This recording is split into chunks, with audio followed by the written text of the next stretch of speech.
only asset allocation question that matters is how risk-on you want to be, stocks versus bonds. We don't have a house view at Rowe Price, but in our asset allocation committee, as markets have been showing signs of panic, we're taking contrarian positions on the margin. So on the margin, we've been adding to risk. You know, we face a major recession, an economic heart attack, if you will, but during every financial crisis, there's a fair amount of fear, panic, and overreaction. Investors who stay the course, or even better, take advantage of opportunities, will come out better on the other side. To be clear, we're not trying to time the bottom, but we think we're closer to the bottom than the top in risk assets. Look, the equity risk premium, earnings yield relative to bond yield, is now 80% higher than it was before the sell-off. So if markets retrace recent gains, which is quite possible, you're seeing some of that today, we'll even be looking to add more on the margin to stocks. The important thing is that we need a bridge to get us through this crisis, which is a major crisis, and with an astonishing $10 trillion in 1 month in global monetary and fiscal stimulus, we think we will get that bridge. Sebastien, how are you calculating earnings yield at the moment, given the uncertainty over what earnings will be? Yeah, it's very hard to estimate forward earnings.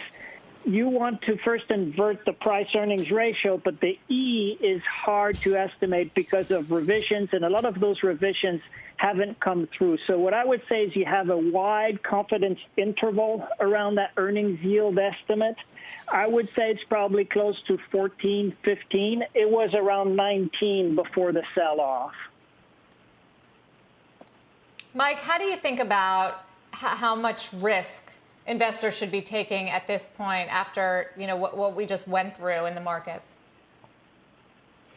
I mean, all the indicators, if you want to slice the performance of the market and say what happens typically after, let's say, the equity market goes down 25% in a hurry, or what happens after you get a rally of at least 10% in the S&P in a given week, all of those things seem to coalesce around a similar idea, which is if you look beyond 6 or 12 months, historically it has paid to add risk at those levels, at those trigger points when those conditions prevail.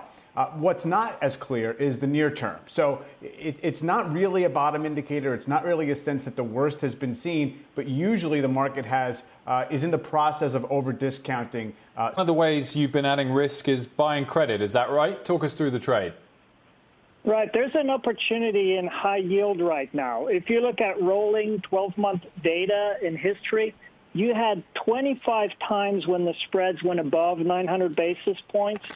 Every time you would have made money 1 year forward, and the average return would have been about 35%. The reason for that is that there's a huge liquidity premium priced in the spreads. So if you're a long-term investor and you're willing to provide that liquidity, you will get paid for it. We're not taking a massive position into high yield, but now's the time to start adding.